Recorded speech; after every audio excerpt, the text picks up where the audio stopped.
Bueno, muy buenas tardes, bienvenidos después de tanto tiempo a una nueva temporada de nuestro programa Prevención TV.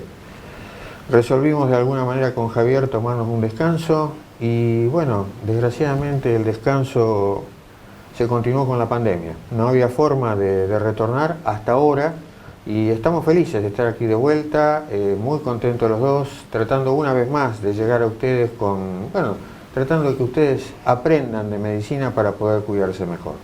Como siempre seguimos con la temática de que ustedes pueden elegir los programas, así que vía las redes sociales que oportunamente las vamos a poner a disposición de todos, ustedes pueden elegir el tema y nos pareció apropiado en este arranque hablar, digamos, de COVID. Cómo afecta al corazón, a los pulmones, etc. Así que tras una breve pausa comenzamos a hablar de COVID y las afecciones que provoca dentro de nuestro organismo.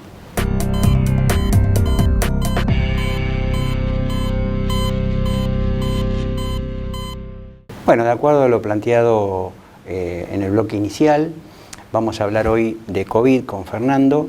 Nos pareció un tema importante, sobre todo porque la cantidad de casos que hubo y justamente en nuestra especialidad, que es la cardiología, tenemos muchas complicaciones que afectan el aparato cardiovascular, como también afectan el aparato respiratorio y como también afectan otros tipos de órganos. Si ustedes recuerdan, en la primera ola del COVID, la gente en general tenía mucho temor por lo que era la parte respiratoria, la neumonía bilateral, las internaciones. La gente que conseguía irse de alta, no era raro que viniera a nuestro consultorio y nos decía: doctor, me duele el pecho. ¿Te duele el pecho? Sí. ¿Sabe que me despierto de noche con una opresión acá? Y en realidad no era corazón, era secuela del COVID, dejaba esos dolores unos meses que progresivamente se iban extinguiendo en el tiempo y finalmente desaparecían. Uno tomaba las precauciones del caso porque aunque uno sabía que eso era COVID y no un problema coronario, bueno, le planteábamos al paciente la cantidad de estudios que teníamos que hacer para quedarse tranquilo. Después vino una segunda etapa. En esa segunda etapa todos ustedes empezaron a escuchar hablar de miocarditis, que ya vamos a explicar qué es. ¿Cómo saltó esto? Hagan memoria, un jugador de All Boys que se muere en una cancha, lo resucitan y sale adelante. En el mismo periodo, un jugador colombiano que jugaba en Boca, exactamente la misma historia, va a jugar un partido, COVID positivo, miocarditis leve. Y pasó lo mismo en el equipo acá del que es simpatizante el doctor, con Lucas Barrios, en Gimnasia de Grima de la Plata. Bueno, ahí ustedes en el segundo contagio fue, ya en el segundo contagio hizo la miocarditis. Entonces uno tiene que plantearse, bueno, ahí empezamos a entender que el COVID no era por ahí solamente cuestión de los pulmones. Y hoy por hoy, aunque ya voy a explicar qué es una miocarditis, se estima que 1 de cada 100 pacientes COVID desarrollan un cuadro de miopericarditis. Miocarditis quiere decir inflamación del miocardio, del músculo cardíaco, y pericarditis es inflamación del pericardio, de la bolsita en la que está envuelto el corazón. De la cual puedo hablar bastante porque como realizo ecocardiogramas, he visto gran cantidad de derrames pericárdicos y otra de las cosas que también hemos visto es en los Holter, las arritmias. Las arritmias que por ahí muchas veces pasaban en forma sintomática y en otras veces el paciente nos relataba que había sentido las palpitaciones y coincidía realmente con arritmias.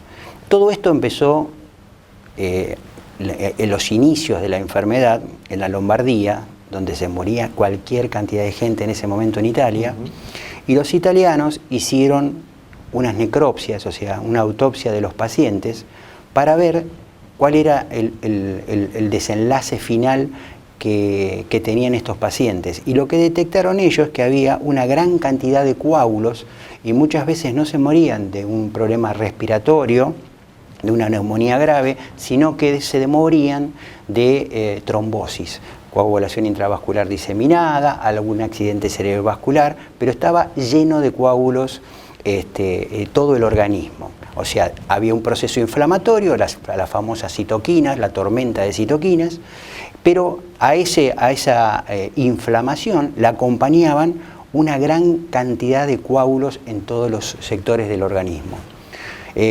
Con lo cual, también eso nos vino muy bien. Nosotros estuvimos viendo la película retrasada, por lo tanto nos permitió tomar medidas respecto a esa conducta en nuestra práctica diaria. Entonces, de rutina, los pacientes que ingresaban al sanatorio iban a estar con un corticoide para la tormenta de las citoquinas, para bajar el proceso inflamatorio, y también le poníamos un anticoagulante para evitar el tema de las trombosis. Con eso logramos contener gran cantidad de pacientes que de otras formas se hubieran complicado sobremanera. El doctor nombró recién, o Javier, directamente para que vamos a decir el doctor, Javier nombró recién que él hace ecocardio. Uno se plantea entonces, yo llego al consultorio, como pasa a todos los cardiólogos, y me dice, me manda el clínico a hacerme un electrocardiograma. ¿Por qué? Porque salgo de un COVID. Si uno se va a plantear qué paciente realmente requiere un estudio cardiológico después de un COVID, piensen que en general son aquellos pacientes que han estado internados, o si no han estado internados, por lo menos la han pasado mal y han tenido neumonía, generalmente bilateral. Esos son los candidatos.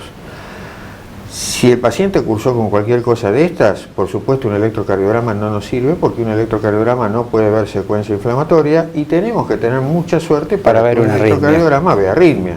Y si ve arritmia, en realidad tampoco sabemos la cantidad, tampoco sabemos qué tan compleja es. El neumonólogo también tiene que ser uno de los médicos de cabecera, sobre todo si aquel paciente estuvo internado y tuvo la neumonía bilateral que dijo Fernando, también, y por supuesto un infectólogo, piloteando, digamos, todo lo referente a la prevención y al calendario de vacunación que va a estipular para cada tipo de pacientes. Así que esas son las 3 especialidades las cuales uno debería consultar.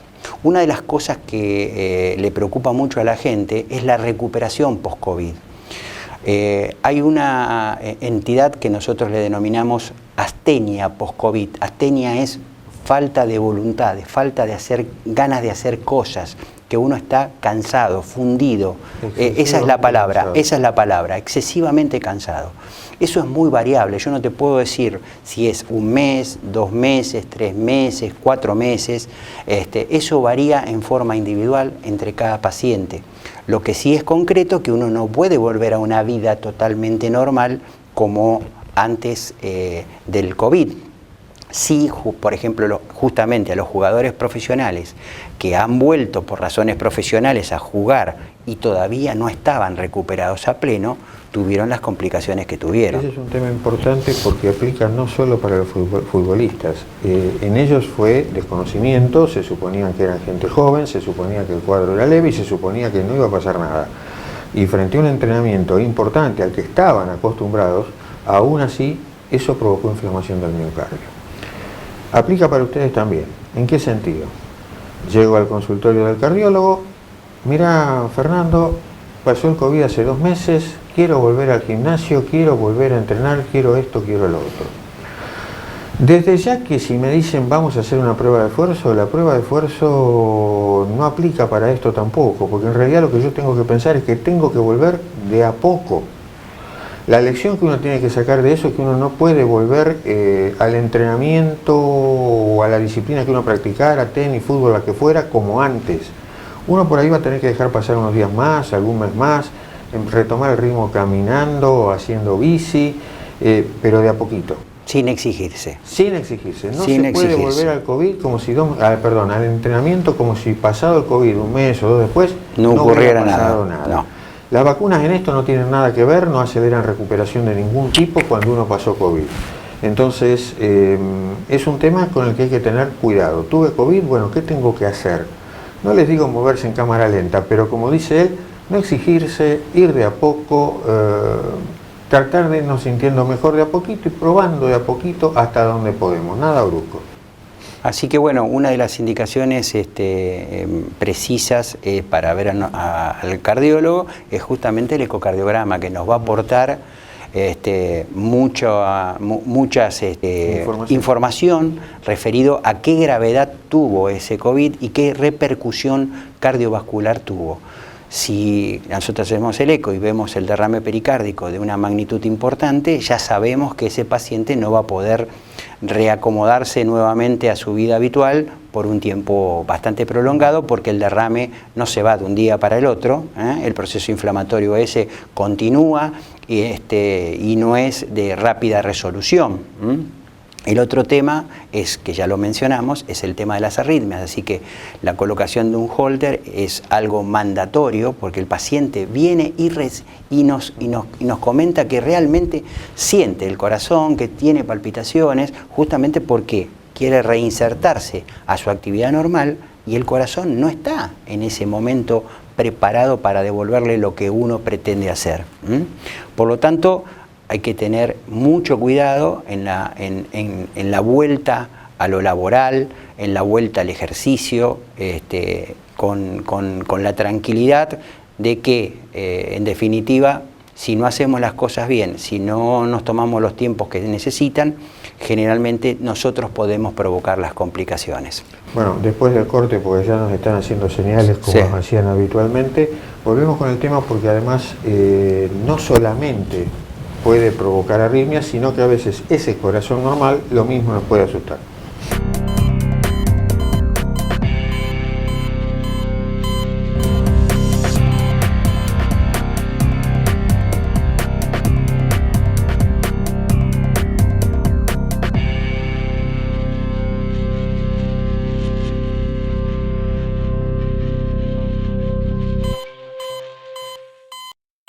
Volvemos del corte y les dije que a veces ese corazón que es normal y que no tiene arritmia nos puede sin embargo asustar.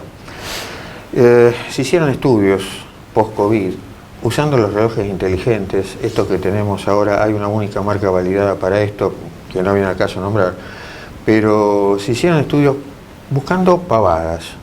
Y dentro de esas pavadas se encontró que por un lapso de hasta 6 meses nuestra frecuencia cardíaca puede quedar acelerada o incluso podemos tener brotes de taquicardia dentro de lo que es normal, sin arritmia. Alguien que está totalmente tranquilo, de golpe empieza taca, taca, taca, taca, mirás y ese corazón que está a 70 está a 95, 100 y asusta. Porque si de la nada, de golpe me acelero, aunque no sea arritmia y aunque no sea peligroso, por ahí es difícil acostumbrarse. Con menos frecuencia, pero puede pasar otro tanto con la presión arterial.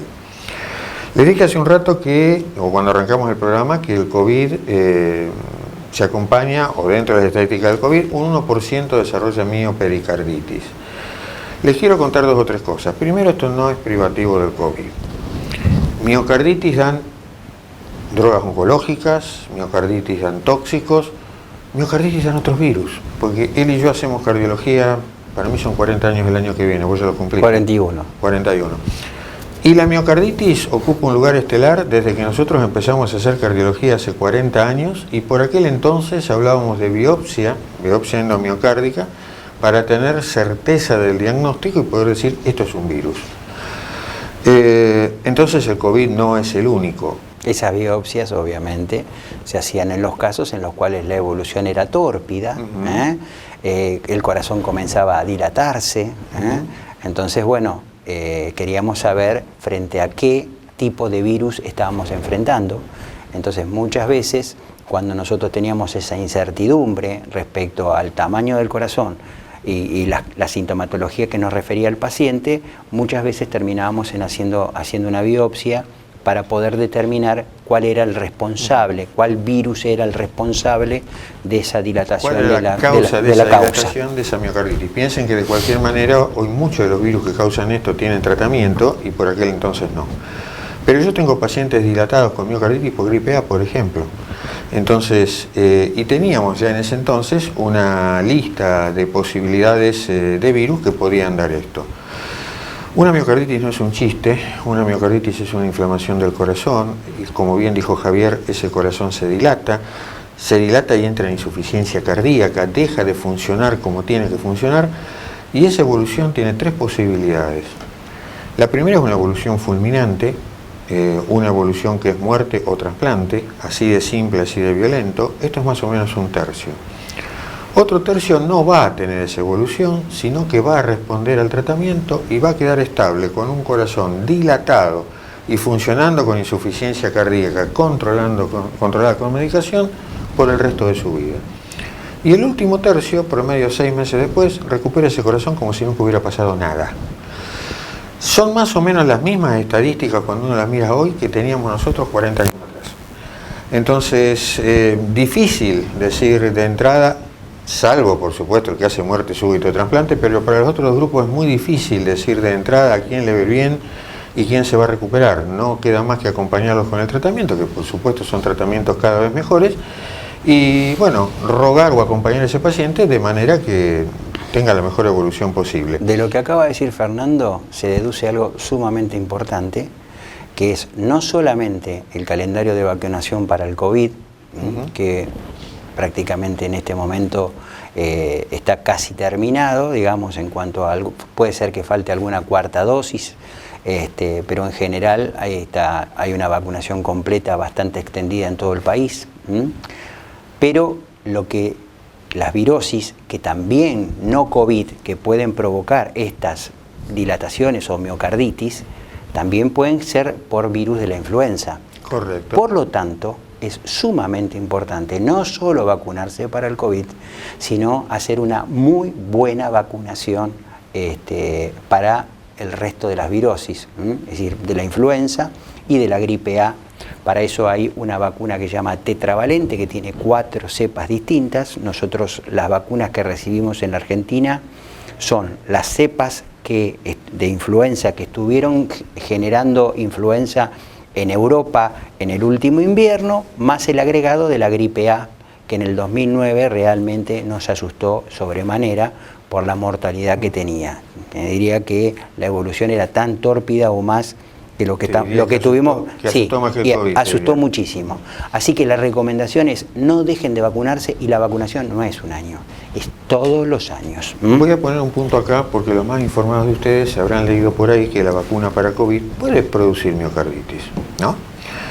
Entonces uno dice, es una de las razones por las cuales por ahí uno dice yo no me quiero vacunar, me puede pasar esto. La pregunta es, ¿eso está estudiado? ¿Eso realmente pasó? Sí, la vacuna por COVID puede producir miocarditis. ¿Cuánto? ¿En qué estadística? ¿Cuánto? Después de analizar millones de vacunas, hay exactamente 19 casos confirmados en el mundo por millón. Entonces uno tiene que plantearse al revés. Está bien, si se me muere por una miocarditis 19 pacientes por una vacuna, ¿cuántos?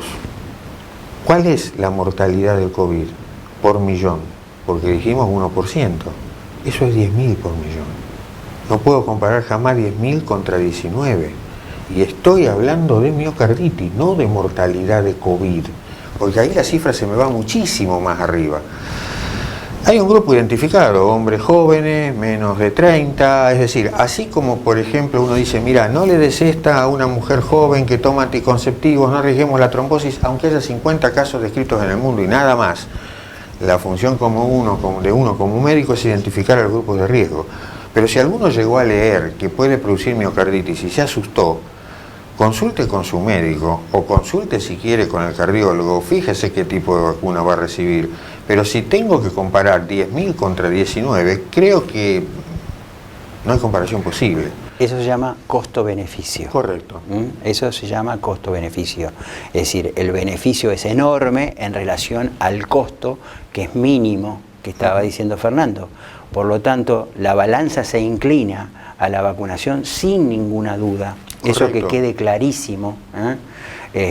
Puede haber gente antivacunas, gente que no cree en las vacunas, pero realmente se han mostrado no efectivas en prevenir el COVID, pero sí en tener formas leves, que eso es lo que uno busca, que el paciente salga de ese atolladero. Si vos lo vas a comparar contra las vacunas que nosotros conocimos, esto no es una vacuna.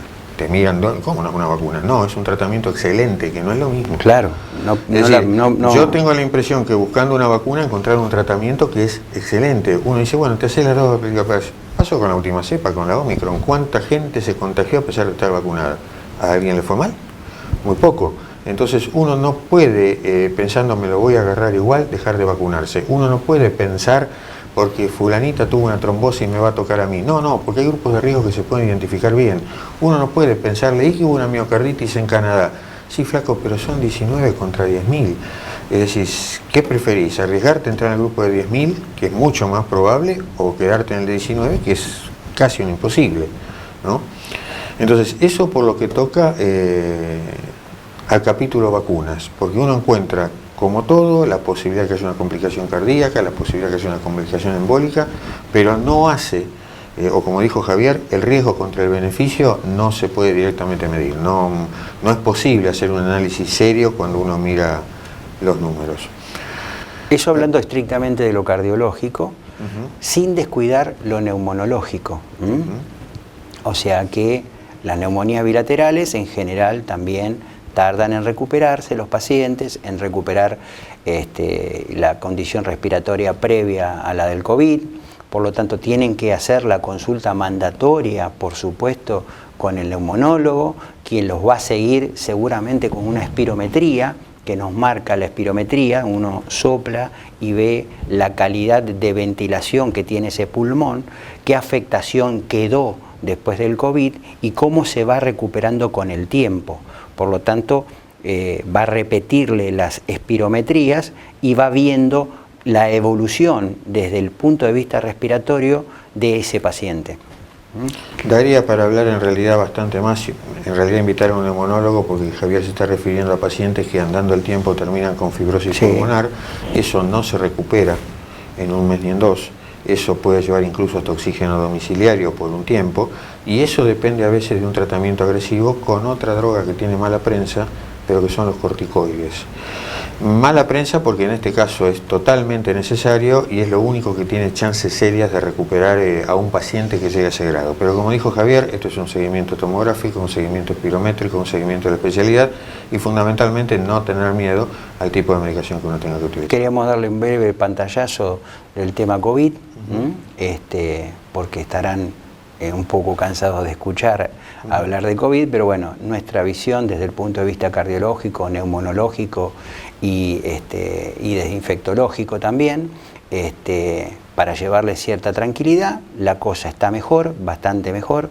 Obviamente que no tenemos el testeo que tendríamos que tener, obviamente para decir que esto ya está resuelto, pero hay un tema que, y se lo dejo pendiente y que me preocupa, es que hay un continente prácticamente que no tiene vacunación.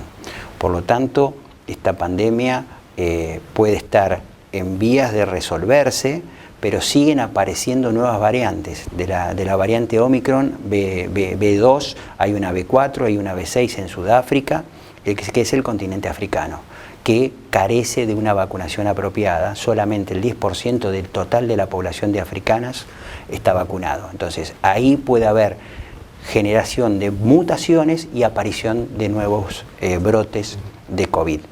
Así que bueno, vamos al corte, porque si no nos van a sacar del aire. Es habitual.